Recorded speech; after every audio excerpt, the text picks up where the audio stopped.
On today's video, we're going to talk about the two biggest things that sellers make when putting their house on the market, which will cost them thousands of dollars. And make sure you stick until the end where I break down exactly what you need to do so you'll be successful when putting your house on the market.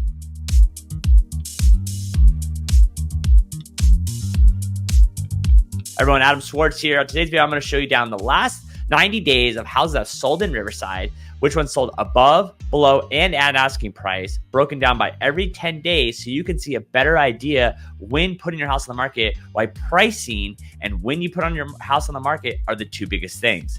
So we're going to drop into my slides right here. I'm going to go over here.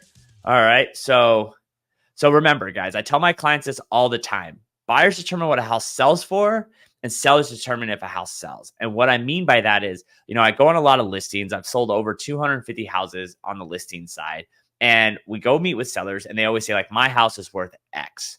And I always have to remind them, at the end of the day, the buyers will determine what your house sells for. Perfect example, we saw that during COVID. People listed their house at 600 grand. You had 25 offers and it sold for 700 grand. So the buyers determined if that property sells. But what does a seller determine? A seller determines if the house actually sells. It determines if, hey, I like this offer, I'm going to take it off the market. And that's even if you get an asking price or above asking price. A lot of people don't realize that is even if you get an offer above asking price, you are never forced to open escrow and to sell your house. So we want to go to the next slide. So in the last 90 days in Riverside, we've had 544 sell. We currently right now have 472 active. Houses that are currently on the market over 90 days is 87. Medium days on market right now in Riverside is 21. We've actually saw 188 houses expired in the last 90 days. And we see a lot of major sales still in Riverside right now, selling the first 10 days. So if you look over here in the first 10 days, we saw 203 sell out of the 544. We saw just under 20% sell below asking price. We saw 60% sell above asking price. And then we saw 20% sell at asking price. And so when people list their house, they're like, hey, I want this number. Well, even in the best situations, most of the time, you're only going to have a 20% chance of getting your asking price in the first 10 days. And you might say, wow, 20% of houses sold under asking price in the first 10 days. What I noticed a lot of those were, one, houses that sold pre-market, right? So maybe they put them on market and they sold them to an investor or sold them to, a family friend. Remember, these are every single house sell, not just the nicest ones.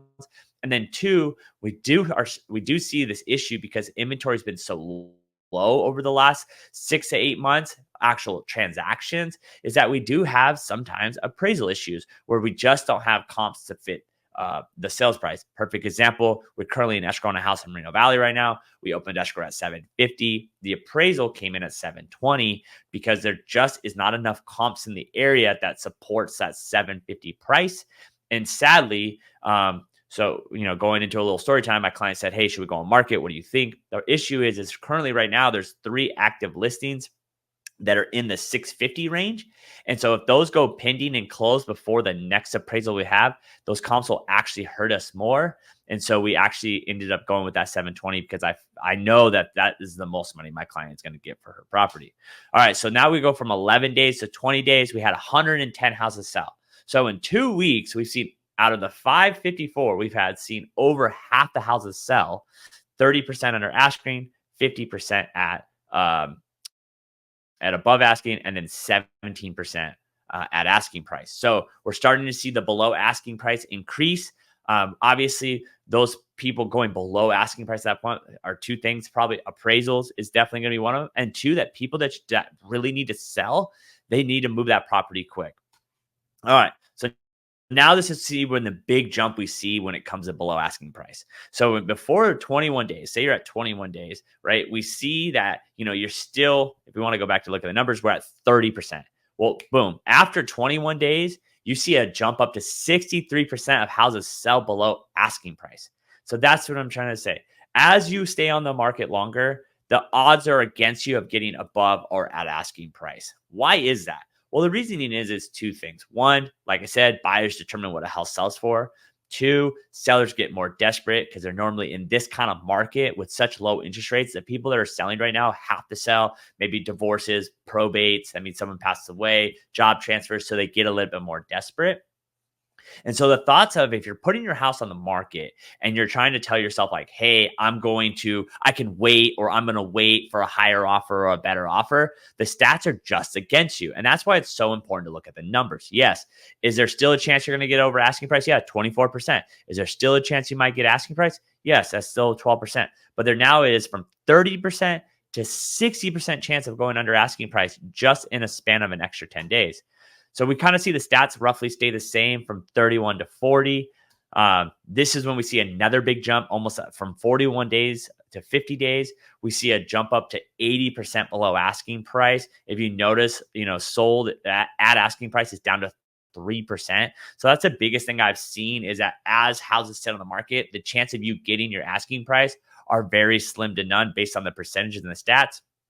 51 to 60 days, you see roughly 77%. This is a huge jump, right? From 61 to 90 or to 70 days, 95% chance below asking price. 95%. So if you're currently on the market right now and you're at that 61 to 70 day mark, you are at this crossroad there. You're going to sell below asking price, or it's time for you to take house off the market. Like all those houses that didn't sell, 188 houses that didn't sell, that expired or were taken off the market in the last 90 days. Those are sellers who are like, hey, I don't need to sell. I didn't get the price I wanted, so I'm just going to go off market. All right, same kind of change, 71 to 80 days, 94. And then here is a little bit of a different. And the only reason why these numbers are skewed a little bit, and you see that 12% increase in above asking price, is at this point in time, only 8 houses that were sold in that week. So when there's less houses sold, obviously the percentages, I think at that time, only 7 houses sold below asking price and 1 sold above asking price. All right. So out of the 544 houses that sold in the last 90 days in Riverside, we saw 43% sell below, 40% sell at asking, and 14% sell at asking price. Right. And so when you put your house on the market, the odds of you getting your asking price is roughly 15%. So that means you should plan on selling above that price or below that price. And that's why pricing your house is a starting price, is a marketing price. It is not the price that you're going to sell. And the numbers just show it. The numbers shows that on 14% of the time, you're going to get asking price. That's it, 14%. So if we look at this chart right here, obviously you see the big increase, from 0 to 10 days. We see above asking prices obviously dwindles down. And then if you see, 51 to 90 days, mostly everything is below asking price. All right. So in the houses that sold in the first 10 days, that sold below asking price. So I went back and looked at every house in the first 10 days that sold below asking price. The average difference on the average income of houses sold below asking price and what they sold for was just under 23,000. The median was 15,000. So then I took the same amount of numbers. So obviously I took from the same amount of numbers that the houses sold at 10 days under. I went back and I worked 90 days back. So if you take the same amount of number of houses, the difference average price when you take the 70 to 90 houses, same amount of numbers, same amount of houses, is $73,000 they sold below asking price on average, $73,000. And on the medium, so average versus medium, is $50,000. And so why does that happen? Obviously, what people don't understand now is buyers and sellers, they're both more educated than they've ever been before. Information is irrelevant for everyone. Even for me, some clients, when we go look at a house, have looked into every single thing in that house. Who were the last 10 owners? How long the house was? All the permit. Why do they do that? Because the information is possible. The reason why, for me personally, what we do is after you like the house, then we go do our research. Because if I'm showing you 10 houses, I just don't have enough bandwidth to look at every little inch of the property. But it's crazy I've had clients even find the owners on Facebook and see who lives in the house, because they can obviously see the name of the people that currently own this house. So the one other thing that we're not talking about, so we obviously see the big price drop, 73,000 and 50 medium. But the bigger thing that you're also not thinking about is when you're doing a real estate transaction, it's not just purchase price that we're negotiating, right? So we have requested repairs and now buyer's agent's commission. And so now if I have a house sitting on the market, one, the odds show me that I'm probably going to go below asking price. And then two, now buyers know they can maybe ask for credits, get the buyer's agent If I'm a buyer's agent and I show a house and it's been on the market for 60 days and I have the ability to have my client come in at asking price, well, now I'm more valuable to that seller. So now me bringing this buyer to you is worth more than if your house has been on the market 3 days and you have 10 offers. And so as a buyer's agent and I'm having the seller pay my commission, now I'm worth more. So I can ask for more money. Then when it comes to request for repairs, we can ask for all the repairs because I know that you don't have any other offers. I know that the chance of you going back on market and finding someone else is very unlikely. And so it's not even though you're going to get below asking price when you sit on the market long, you now lose what we call its leverage. We lose the ability to negotiate. It's really hard as a listing agent to negotiate against a buyer when we've been on the market 60 days and we don't have any other offers. But it's a lot easier if we price correctly and we do what we're supposed to do in the first week. I have been able to get my clients $5,000 to $10,000 to $15,000 over asking price with only one offer because we had a lot of people come through the open house. We priced it right. We did the right marketing. And I had leverage on that buyer's agent to be like, hey, dude, like we had a lot of people come through the open house. We're going to be getting multiple offers. So you're going to need to come in with a stronger offer. Or I get two offers and then I can able to negotiate against each other. And then when we go to request for repairs, I can say like, hey, listen, those request for repairs are pretty aggressive. We'll fix 1, 2, and 3, but 5, 6, and 7, we're just not going to do it. And it'd be like, we have multiple offers. We've already reached out back to those other agents to see if they're still interested, and they are because inventory is so low. And so it's costing you more than just your purchase price when it comes to opening escrow on a property. And a lot of those houses that are over asking price, I went back and looked at the pricing. Like, if you want to look back at the last 80 to 190, 12, 5, 18%. I went back and looked at those houses. And a reason why a lot of those houses sold above asking price was the buyers were asking for commission or buyer's commission, or they were asking for credits to cover closing costs. And so, yes, on paper, those houses might have sold above asking price, but when it came down to netting the most money for your client and your seller walking away with some money, they're technically in the red. So we want to go back to this. So that's the biggest thing. All right. So things you need to think about when putting your house on the market. One, obviously starting price. Starting price is so important. And a good agent needs to know these stats because when you let someone overprice a house, it's not good for our clients. And, and when a client comes to me, I'll just explain exactly how I walk through. A client comes to me and they say, hey, we want to sell our house. The first thing I ask is, why are we selling? Because why you're selling is going to determine what I do and the game plan we created. If you're like, hey, Adam, I've lost my job. I can't afford the mortgage. We're 3 months behind. I need to sell this house right now. Okay, cool. Well, then my pricing and game plan will change differently than someone goes, hey, listen, we bought this house 3 years ago. We like it, but, we're whatever about it. We wonder what the highest price we can get for it. We will only sell it for X dollars. If we get this number, we're going to sell. If we don't, no big deal. Okay, great. Well, then even if I think that number is overpriced, I'll be like, okay, cool. I think it will sell for X number, but I'm not I don't have a ball of, I don't know exactly. There's been many times I put a house on the market and I thought it would sell for 700 and it sold for 750. And sometimes I put a house on the market 700 and it sold for 650. Like, it just happens, right? I can run comps, I can do all those things, but at the end of the day, like, buyers determine what the house will sell for. And so a house like that, a situation like that, I'll be like, cool, we'll put your house on the market at 800. We'll let it sit on the market for 30 days. Based on the numbers, I know after that kind of point, the odds of us getting above that asking price is probably slim to none. And so we'll test the market out. And if we get the number, great. If not, great. No big deal. We'll move on to the next property. Okay. The other thing is, so we have starting price. Obviously, look at comps. The biggest thing you want to look at is the two biggest things I always tell people to look at. Look at what is currently on the market, not what's pending, what has not closed. You want to look at what is currently on the market compared to your listing or your house and see how long it's sat on the market. Because if it's sitting on the market, that is a current market analysis.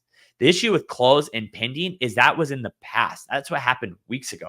I mean, there's some houses that closed that went on the market 90 days ago. Then we're in escrow 30 days. And then we're closed. Now they've been closed for 30 to 60 days. Like, those comps are 90 days old.